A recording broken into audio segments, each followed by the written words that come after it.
We'd like to welcome you all, wish you all good morning, especially all the children here who have an interest in Buddhism. You could say this is a special day in that it's a rest day. Sunday is a rest day. We don't go to work or school today, and it gives all of us, particularly the school children, a chance to come and hear some of the Buddhist teachings. It's the time, an occasion when we can think of the Buddha, and the story, his personal history, or the story of his life. There was one occasion when he was just 7 years old, when he was still a young prince, living in the royal palace, and there was an occasion when they had what they call the royal ploughing ceremony at the beginning of the growing season. He went off with his father out into the fields where they performed this ceremony at the beginning of the growing season.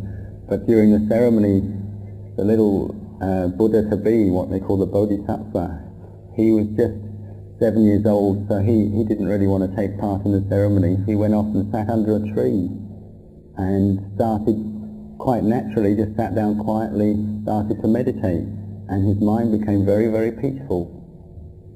And later on, when he had his own family, the Bodhisattva Prince Siddhartha, he had a son, a little son called Rahula.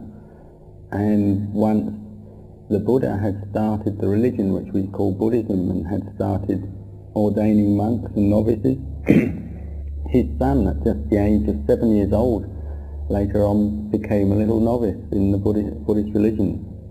And his son Rahula, practicing very diligently and with a lot of special qualities, at just the age of 7 managed to become fully enlightened.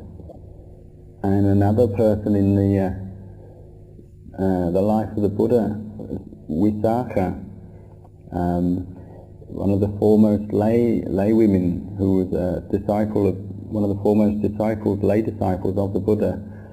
She, at the age of just 7 years old, practicing the Dharma, practicing meditation, managed to become what they call a stream enterer, or Sotapanna. The reason that they were able to become so wise and enlightened at such a young age is because in the past they had done a lot of good. They'd done a lot of good things, practiced meditation very diligently. And so in that way we are similar to them. All of you children sitting here today, coming to hear the Dharma, doing good today, you're similar to those people in the time of the Buddha. So I encourage all of you children to be very diligent and put a lot of effort into all your studies at school, and to do a lot of good, to be very diligent in studying the Dharma as well. The way we do good, we can do good with our bodies, and we can do good with our speech, and we can do good with our minds as well. To practice good, in the beginning we start by trying to live in a harmless way. What we call keeping Sila, or keeping precepts, means to live harmlessly and to be kind to all other people, all the other people we know, to try and be kind and friendly to other people, and even to animals as well, not to harm any animals. Try not to harm other people, and try not to do anything that harms yourself as well. Try to not be selfish in your daily life. The Buddha had a little teaching, which in Pali, the language of the Buddha, they say atahi atano nato, which means one must be a refuge to oneself. And that means one should learn to depend on oneself, or take responsibility for oneself. Any kind of good acts you do, this is what they call good karma, and this will all bring good fruits, good results. It will make you happy, or bring happiness to you in the future. But at the same time, if you do what you could say, if you do bad things or evil things in the future, this will bring harm to you, an unpleasant result. This is the very beginning of all Buddhist practice, is to understand that doing good leads to good and doing bad leads to bad. If you have any questions now about Buddhism, he'll be happy to answer. Do you have anything you want to ask? จริงไหมยกมือ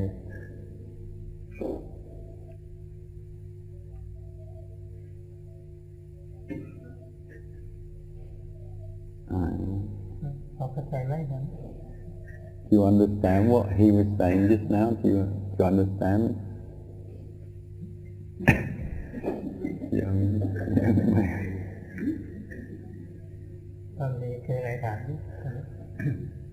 He asked, how do you understand? If somebody says, do good, what do you understand by doing good? What do you understand good to be?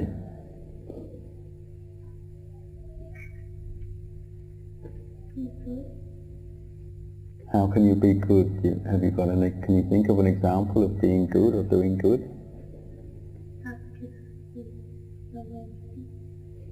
Mayฆ่าสัตว์ Yeah, that's right. Yeah?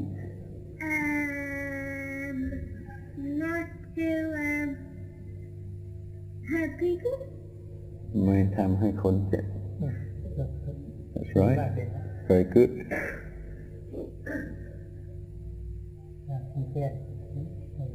Anyone else can think of what doing good means?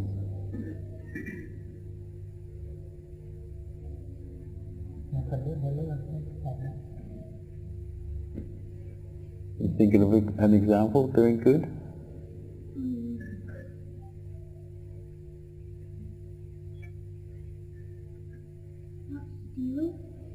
May lack come away. Okay. Yeah, very good. Yeah. Think of an example. Not to drink alcohol or Waking now. Very good. คือมากเลย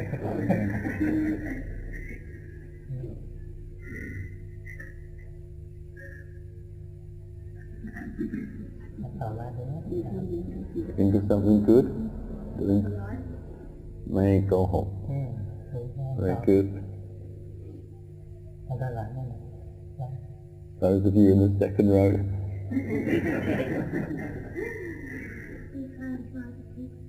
Be kind. หวังดีต่อคนอื่น In Buddhism we call this metta. Metta means like loving kindness, being kind to others. be kind to others. เมตตาสัตว์ด้วย เมตตาทั้งสัตว์ทุกคนนะ Both people and animals, yeah. Not to get overexcited. อ๋อไม่ให้ตื่นเต้นเกินไป การทำจิตให้สงบ Right. Try and make your mind calm and steady. ให้ทำจิตให้สงบทันยังไงล่ะให้ตื่นเต้น How would you stop yourself getting overexcited here?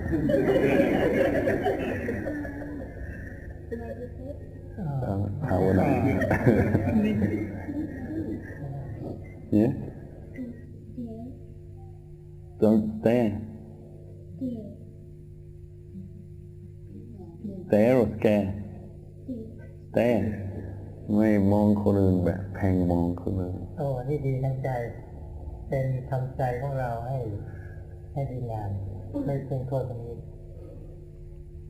He says you could think of, say, not to think badly about other people, not to look at other people and think critically of them, or think nasty thoughts about that person that you're looking at.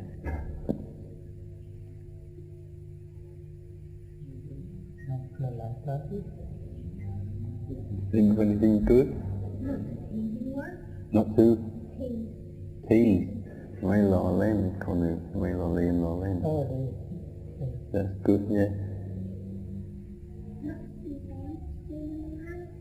ไม่ทำอะไรที่ไม่ดีต่อคนอื่น มันจะเป็นทั้งศีลเป็นทั้งปัญญาในจิตใจ Is that not to do bad to other people with your body or with your speech? That's what we call Sila, or like morality. but with your mind not to think badly of other people. That's what we call wisdom, panya.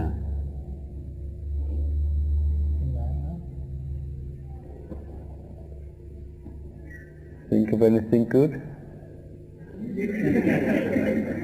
Friends have said all of them. Không justความดีเพื่อนก็บอกหมดเลย ก็ปฏิบัติตามที่เพื่อนภาวนานั่นแหละ all these different things, then you just try and remember what good is, and then try and practice that. Try and do good in your daily life. At the back, think of it doing good. What does that mean? Not to smoke. My supuri. Very good. You have good health then. Right at the back there. Think of anything? He says practicing these things we call the 5 precepts. The first precept is to not harm, not to kill other beings, other people, other animals, or to harm other people, other animals. He says if you keep that rule, then you should also practice metta, practice being kind. It has, a positive aspect to it. Be kind to other people, other creatures, other animals. If you don't drink or take drugs or smoke, it will mean your intelligence won't be impaired, and it will mean you'll be able to study well. You'll get good results from all your studies. If you drink or take drugs, what it does is it destroys brain cells, destroys your intelligence, so it becomes harder to learn. If you drink or take drugs, it's as if you don't really love yourself, because what you're doing is destroying your own good qualities, you're destroying your own intelligence, so it's as if you don't really love yourself. And if you don't love yourself, you don't look after yourself, take responsibility for yourself, then very soon you'll probably start to get ill in some way, and then you have to go and see a doctor, and so you have to start depending on doctors and other people to help you. The Buddha, when he was a child, he was just like us.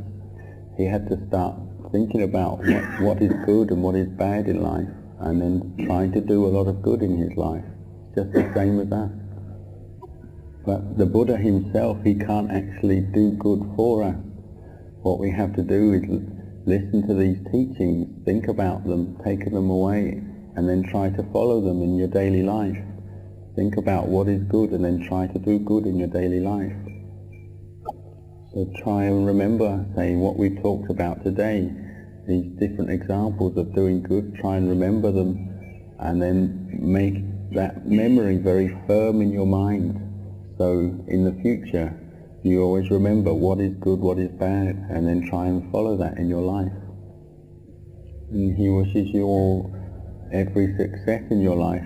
He hopes you all have very peaceful and happy lives, and that your minds are very clear and bright.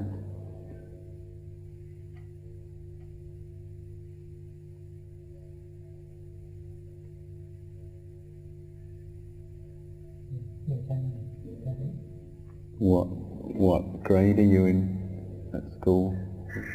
What year? How old are you? 2. Grade 2. What age are you? How old? How old? 8. 8 ขวบเข้าป .2 Any 10-year-olds? Yeah, 10.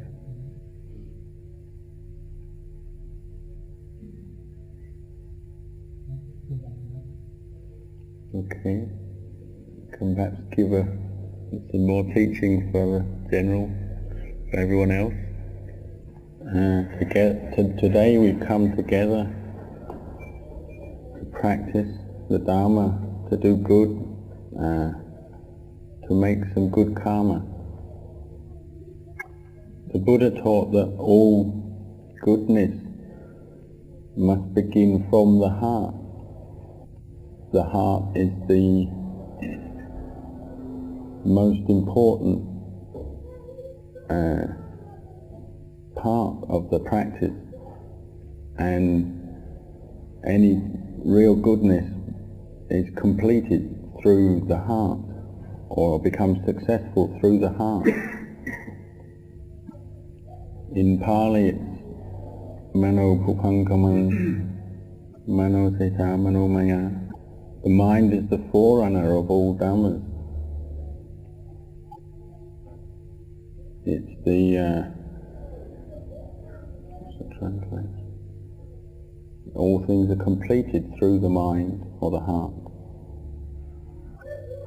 Because the mind is the most important part of the practice.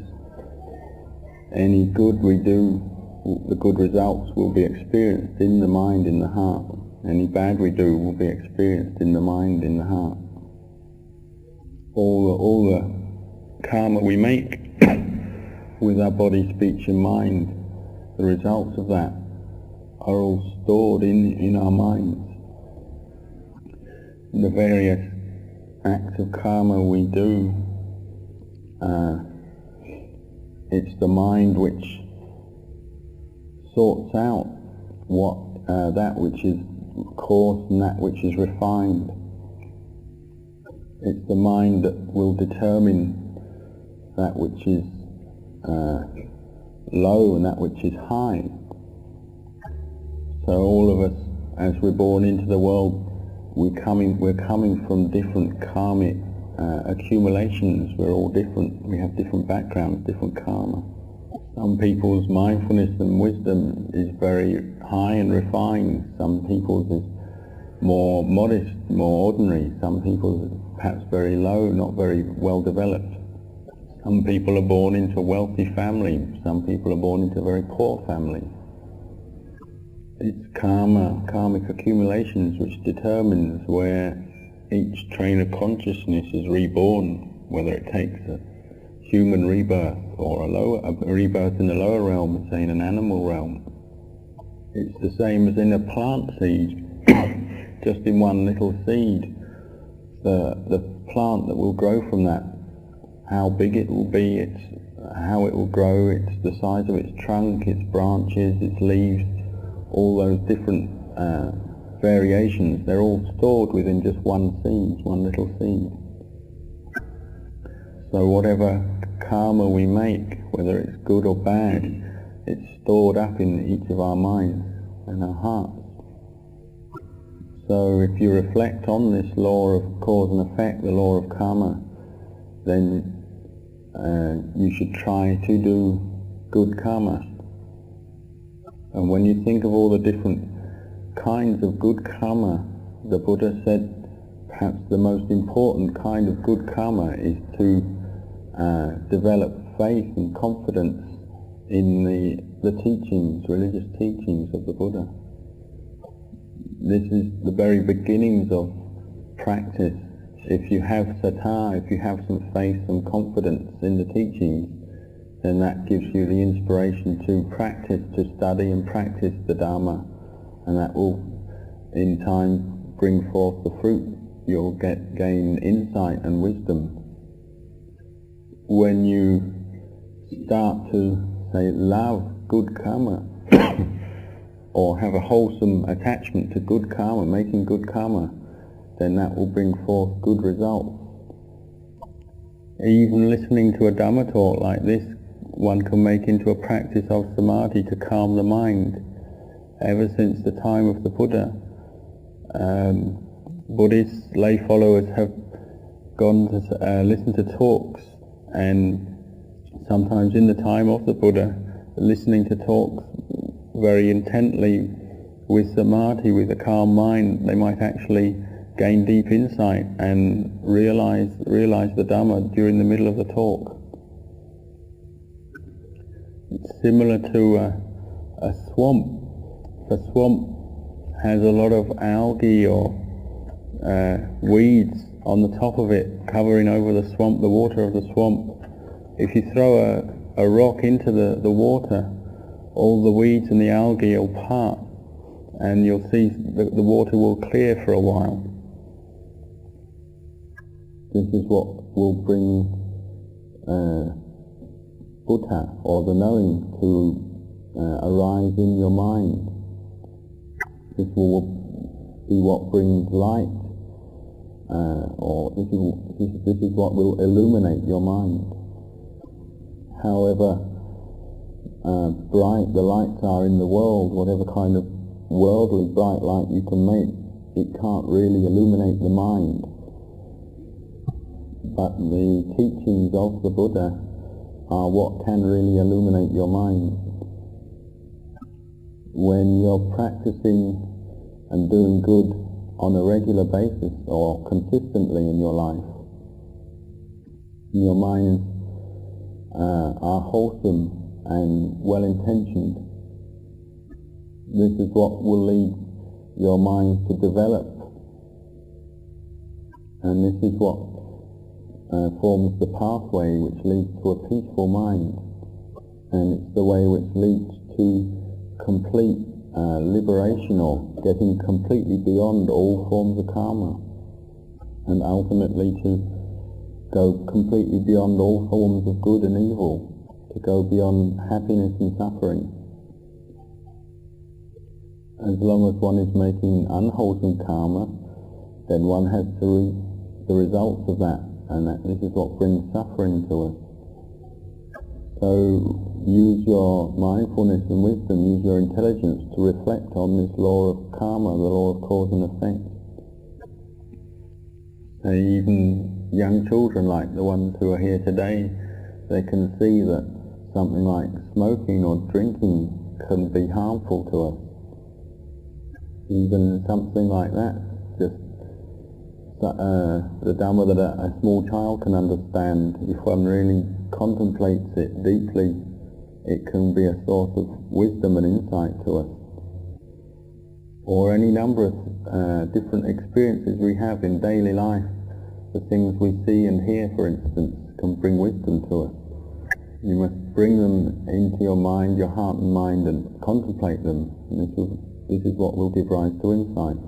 This is what will help the mind to develop, or this is what will cultivate the mind.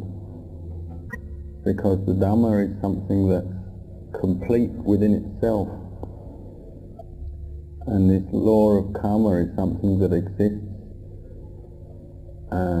So whether anybody else sees us doing something bad, say, whether anyone else is aware of it or not, it's still bad. It's still something that's going to be stored up in our minds and will bring results to us at some point.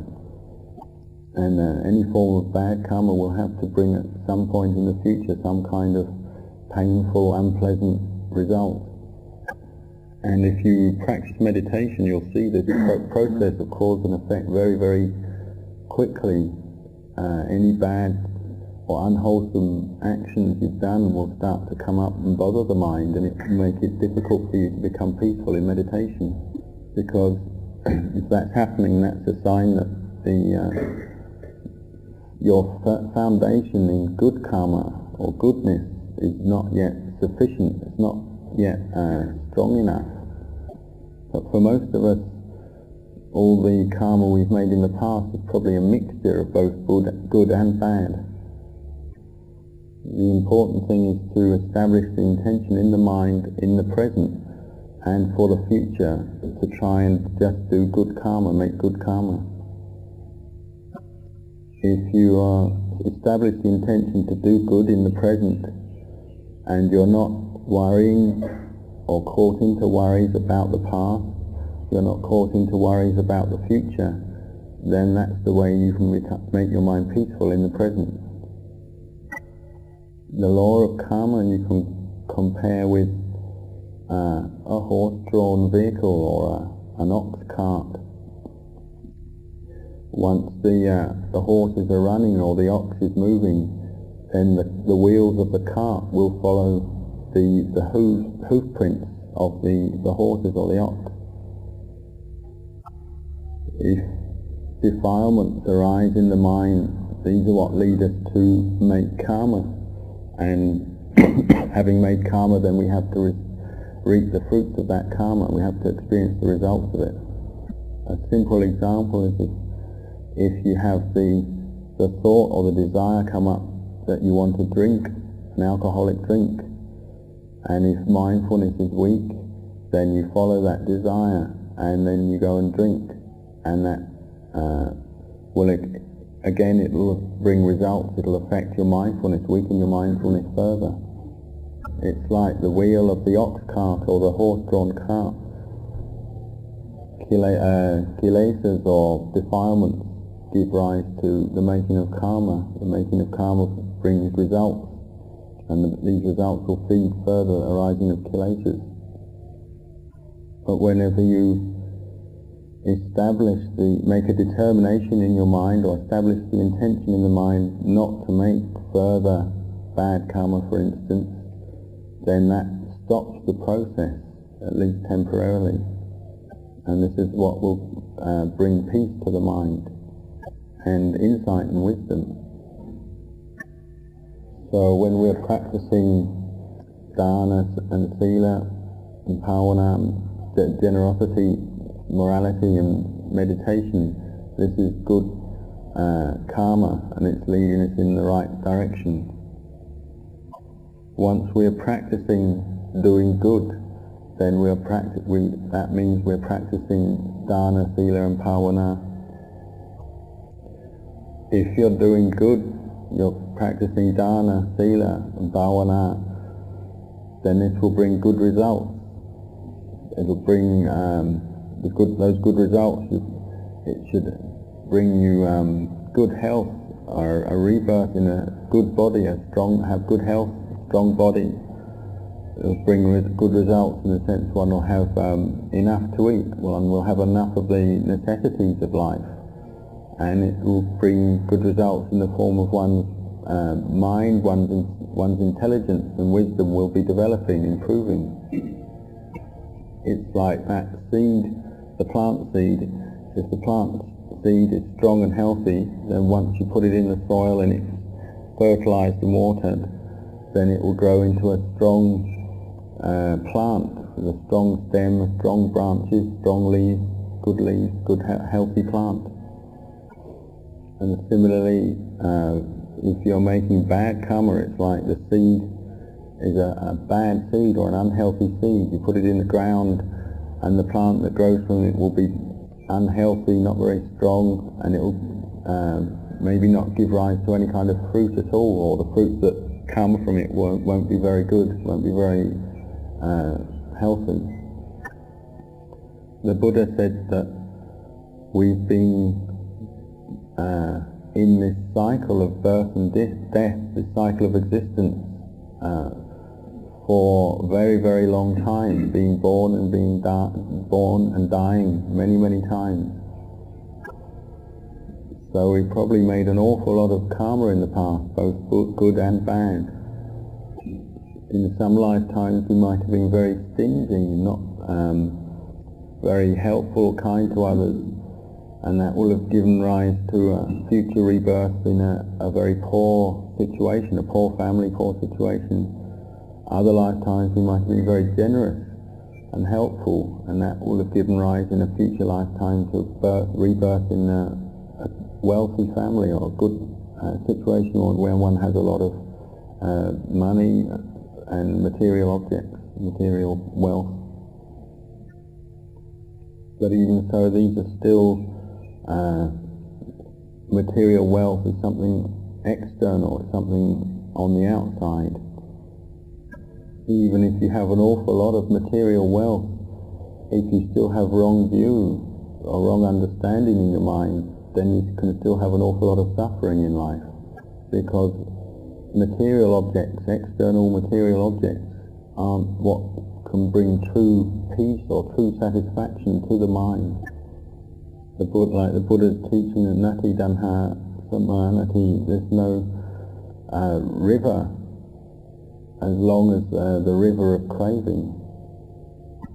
If you have right view, it means that you see what suffering is, you see what the cause of suffering is, you see the end of suffering, and you see the way of practice that leads to the end of suffering. Even if you had a pile of gold the size of this entire world, it's not actually possible that pile of gold is not what will make the mind peaceful. And actually to have a lot of material wealth, if you have wrong view, then that material wealth can actually become a source of suffering in itself, because you become very jealous of it, guard it jealously, and very possessive of it. But if you practice giving up and letting go, if you practice generosity, Sila, meditation, letting go of the sense of self, this is what will bring true peace and will truly illuminate the mind, make the mind bright and shining. So I encourage all of you to do good karma, to think about this and do good karma, and try to refrain from doing bad karma. And this is what will help your minds to develop and will lead you in the direction that will lead to peace of mind. It's even possible if you're practicing and you're contemplating the bad karma, the bad things you said, done and thought in the past, and you see the harm that's caused you, and then in the present you make the intention to refrain from doing such karma again, and one has very strong insight, and one lets go of the sense of self in the present, that can even lead to what they call the making of ahosi karma. Is like, say you recognize in your mind that you've harmed other people, harmed yourself, harmed other people in the past in some way, through body, speech or mind. One recognizes that, sees very clearly, and then one establishes the intention very firmly, very clearly in the mind that one won't do that again, and that any harm that other people have done to one as well, through body, speech or mind, one doesn't seek revenge for that act that somebody has harmed oneself in the past. This is what we call making a hosi karma. It's like putting an end to karmic tendencies, the cycle of karma where one has been harmed by others and one wants to harm that person, or one has harmed others and then that person seeks some kind of revenge or karmic retribution with us. It puts an end to that cycle if one sees it very clearly. So the practice of Sila, dana, Sila, meditation is actually something that you could say miraculous. The teachings, this path that the Buddha gave to us is something that's miraculous, because it is what affects karma, and it can, it's the most powerful, the highest form of karma, good karma. And if you keep developing the path, practicing dana, sila, bhavana, then you'll actually come to meet the Buddha within your own heart.